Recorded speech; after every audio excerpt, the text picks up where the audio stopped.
శాంతాకారం భుజగశయనం పద్మనాభం సురేశం విశ్వాకారం గగనసదృశం మేఘవర్ణం శుభాంగం లక్ష్మీకాంతం కమలనయనం యోగివృద్ధానగమ్యం వందే విష్ణుం భవభయహరం సర్వలోకైకనాథం శ్రేయకాంతాయ కళ్యాణనిధయే నిధేర్తినాం శ్రీవేంకటనివాసాయ శ్రీనివాసాయ మంగళం. జై శ్రీమన్నారాయణ. వీక్షక భక్త ప్రజలకు ఈరోజు మరి శ్రావణ మాసం వస్తుంది కదా. శ్రావణ మాసంలో అనేక పూజలు వ్రతాలు చేస్తుంటారు కదా. అందులో ఒక్కటి శనివారం రోజు ఉపవాసం ఉండి దీప ప్రజ్వాలన చేస్తారు. కొందరు ఏమంటుంటారంటే జ్యోతి అంటుంటారు. మీరు జ్యోతి పెట్టుకున్నారా అమ్మా అంటే మీరు జ్యోతి పెట్టుకున్నారా అమ్మా అని అడుగుతూ ఉంటారు ప్రజలు. ఇది ఎందుకు వాడుకలకు వచ్చింది? ఆ వెంకటేశ్వర స్వామిని మహిమ ఏంటి? ఎందుకు ఇంత ఆదరణ పొందింది ఈ జ్యోతి అనేటువంటి శనివారం పూజ ఆరాధన, జ్యోతి వెలిగించడం అనేది? వెంకటేశ్వర స్వామి ఈ కలియుగానికి ప్రత్యక్ష దైవం. ఎవరైతే ఈ స్వామిని అర్చిస్తారో ఇహలోకము పరలోకములందు కూడా భోగభాగ్యాలు కలుగుతాయి. స్వామికి ఈ దీప ప్రజ్వాలన ఆరాధన అనేటువంటి పూజా వ్రతము చాలా ఇష్టమైనటువంటిది. చేస్తే ఏం జరుగుతుంది అంటే గ్రహ బాధలు పోతాయి, సంపదలు కలుగుతాయి, కుటుంబంలో సర్వశుభములు కలుగుతాయి. ఇది ఎవరైతే ఆచరిస్తారో వాళ్ళకు అసాధ్యమైనటువంటిది ఏదీ లేదు.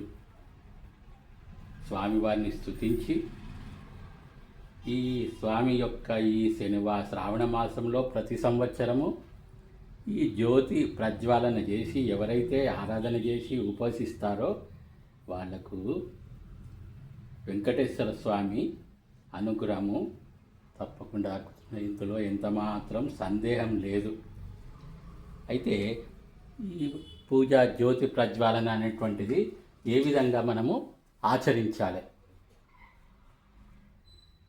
ఈ సనాతన ధర్మం లోపల వెంకటేశ్వర స్వామి గురించి, వ్రతం గురించి మరి ఇప్పటికే చాలా ఆదరణ ఉంది. స్వామి అంటే చాలామంది ఇష్టము. అందరూ కూడా కొందరు ప్రతి సంవత్సరం తిరుపతికి వెళ్ళొచ్చే వాళ్ళు ఉన్నారు, కొందరు ఎలా వీలైతే అలా వెళ్ళొచ్చే వాళ్ళు ఉన్నారు. ఆ స్వామిని అనుగ్రహిస్తాడని తప్పక నమ్ముతారు. ఇంకొక విషయం ఏంటంటే మనకు పూజలు వ్రతాల లోపల తెలియవచ్చింది, గ్రంథాల లోపల ఎక్కడైనా స్వామి శక్తి లేదు, కొండకు రాలేని వాళ్ళు వాళ్ళ ఇంటి లోపల ఈ స్వామి వ్రతం చేసుకుంటే ఆ స్వామి తప్పక ఆ గృహానికి చేరుకొని వాళ్ళ కష్టం తెలుసుకొని తానే అనుగ్రహిస్తాడని చెప్పి మనం ఎన్నో పురాణాల కథల లోపల విన్నాం. అజ్ఞానం అనే చీకటిని పారదోలుతుంది ఈ వెంకటేశ్వర స్వామికి. ఆ జ్యోతి వెలిగిస్తారు కదా, ఆ జ్యోతి గురించి మొట్టమొదట మనం తెలుసుకుందాం. ఒక జ్యోతి వెలిగిస్తారు శ్రావణ మాసం లోపల. అది ఎలాగిస్తారు ఏమిటి అనేది నేను చెప్పదలుచుకున్నాను. ఎందుకోసం ఆ జ్యోతి వెలిగిస్తే మనకేం జరుగుతుంది? అజ్ఞానం అనే చీకటిని పారద్రోలి జ్ఞానం అనే వెలుగును మనకు నింపుతుంది. ఇంకా దీపం ఎప్పుడు వెలిగిస్తారు? శుభారంభానికి వెలిగిస్తారు. దైవ సాన్నిధ్యానికి అంటే దేవునికి మనం దగ్గరగా ఉండడం కోసం కూడా దీపం వెలిగిస్తాం. మన గృహంలో కానీ ఆ స్థలంలో ఉన్నటువంటి కానీ ప్రతికూల శక్తి పోయి సానుకూల శక్తి రావడానికి, ప్రశాంత వాతావరణం ఏర్పడడానికి, మనసు ఆ దీపం చూస్తుంటే ధ్యానం పొందడానికి. ఇంకా కొందరు ఏం చేస్తున్నారంటే ఈ దీపం కూడా పెడతారు. కొంతమంది ఎలా పెడతారంటే గండా దీపం అంటారు. కొబ్బరి నూనెతోటి పెరుగుతారు, కొందరు నువ్వుల నూనెతోటి పెడుతుంటారు. అన్ని పాపాల నుండి విముక్తి కలిగించేది దీపం. ఒక రకంగా దీపం అంటేనే లక్ష్మీదేవి స్వరూపం, శక్తి స్వరూపం. దీపం లేని ఇల్లు ప్రాణం లేనిదని అంటుంటారు పెద్దలు. శుభం కరోతి కళ్యాణం ఆరోగ్యం, ధన సంపద, శత్రుబుద్ధి వినాశాయ దీపం జ్యోతి నమోస్తుతే అని రకరకాల దీప శ్లోకాలు కూడా చదువుకుంటూ ఉంటారు. అయితే ఇప్పుడు జ్యోతి ఎలా పెడతారు అని చెప్పి మనం చెప్తున్నాం. అయితే పూర్వకాలంలో జరిగిన అనుభవాలు ఏంటి అంటే, కొంతమంది ప్రజలు వెంకటేశ్వర స్వామిని వారికి వచ్చిన కష్టం చెప్పి, స్వామి మేము ఈ శనివారము జ్యోతి వెలిగిస్తాము, మాకు కుమారుడు కలగాలి అని దండం పెట్టుకొని వస్తారు. అయితే ఆ స్వామి అనుగ్రహించడం, తర్వాత వీళ్ళు ప్రతి సంవత్సరం శ్రావణ మాసంలో ఈ జ్యోతి వెలిగించడం జరుగుతుంది. ఇంకా కొంతమంది ఉద్యోగం కోసం, ఇంకా కొంతమంది గృహం కోసం, ఇంకా కొంతమంది శత్రు నిర్మూలన కోసం ఇలా రకరకాల స్వామికి మొక్కుకోవడం, ఆ మొక్కు తీరగానే జ్యోతి వెలిగించడము శ్రావణ మాసం లోపల జరుగుతుంది. అయితే ఈ యొక్క జ్యోతి ఎలా వెలిగిస్తారు? అయితే జ్యోతి ఎలా తయారు చేసుకోవాలంటే, మంచిగా నానబెట్టినటువంటి బియ్యం ఆరబెట్టి పిండి చేసుకుంటారు. బయట పోయి అక్కడ ఇక్కడ తెచ్చుకున్నటువంటి కాదు, మన గృహంలోనే నిష్టతోటి శుభంగా ఉన్నప్పుడు, మంచిగా ఉన్నప్పుడు మడితోటి మరి నిష్టతో ఉన్నటువంటి వస్త్రాలు కట్టుకొని ఆ బియ్యం నానబోసి ఆరబోసి దాన్ని పిండి చేసుకొని, గోధుమ పిండి కావచ్చు, కొందరు ఎక్కువగా బియ్యం పిండితో చేస్తూ ఉంటారు. బియ్యం పాలల్లో కానీ నానబెట్టుకొని అది చేసి ఆ పిండిని ముద్దలాగా తయారు చేస్తారు. ఇట్లా ముద్దలాగా తయారు చేసి ఒక గిన్నెలాగా చేస్తారు, మధ్యలో గుంత. ఆ గుంత లోపల మంచి దూదితో చేసినటువంటి వత్తిని ఏర్పాటు చేస్తారు. మంచి ఆవు నెయ్యి తీసుకొని రావాలి. అయితే ఇలాంటి దీపం తయారు చేసుకొని ఒక మంటపాన్ని ఏర్పాటు చేసుకోవాలి.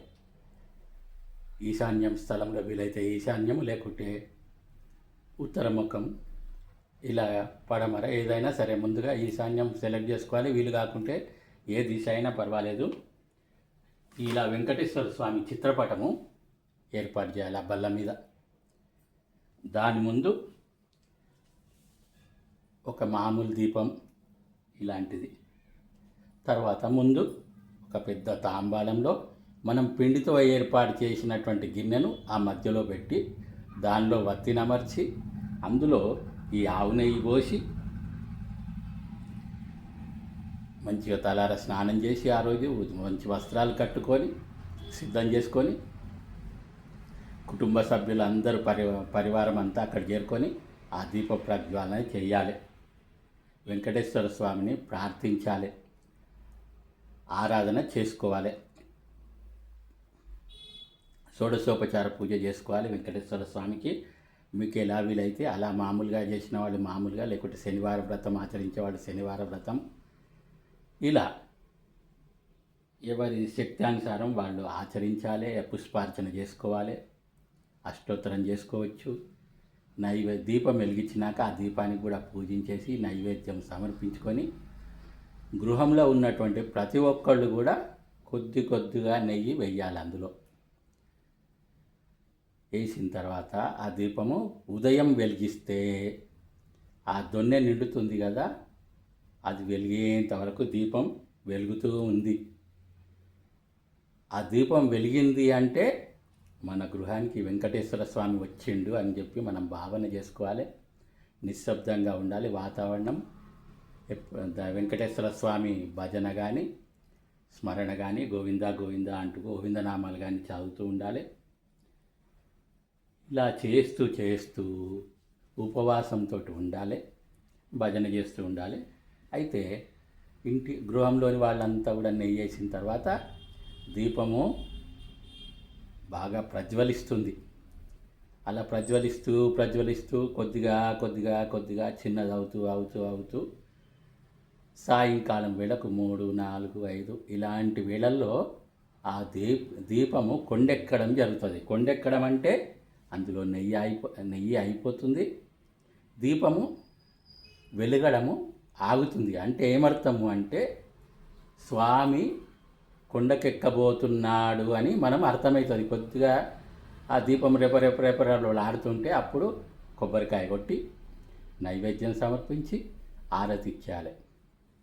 అందరు కలిసి మరి ఆ ప్రసాదం ఉంటుంది కదా, దాన్ని చిన్న చిన్న భాగాలు చేసి మన గృహంలో ఉన్నటువంటి ముత్తైదువలు మరి వేద పండితులు ఎవరైనా వస్తే వాళ్ళకు బొట్టు పెట్టేసి కూర్చుండబెట్టి వాళ్ళకు పూలు పండ్లిచ్చి 2 తమలపాకులు ప్రసాదము నీకు తోచినంత దక్షిణ ఇచ్చి వాళ్ళకిచ్చి ఆశీర్వచనం చేసుకోవాలి. మనకు వీలుంటే ఈరోజు కూడా అన్నదానం చేసుకోవచ్చు. మంచి భక్తి శ్రద్ధలతోటి వెంకటేశ్వర స్వామి వ్రతము మనం ఏది చూస్తే అది చేసుకోవచ్చు. ఇలాంటి దీపాన్ని మనము ప్రజ్వాలన చేస్తే ఆ స్వామి తప్పక అనుగ్రహిస్తాడు. మరి శ్రావణ మాసం వచ్చేస్తుంది అంటేనే ఎప్పుడు జ్యోతి పెట్టాలని స్త్రీలందరూ కూడా ఎదురు చూస్తూ ఉంటారు.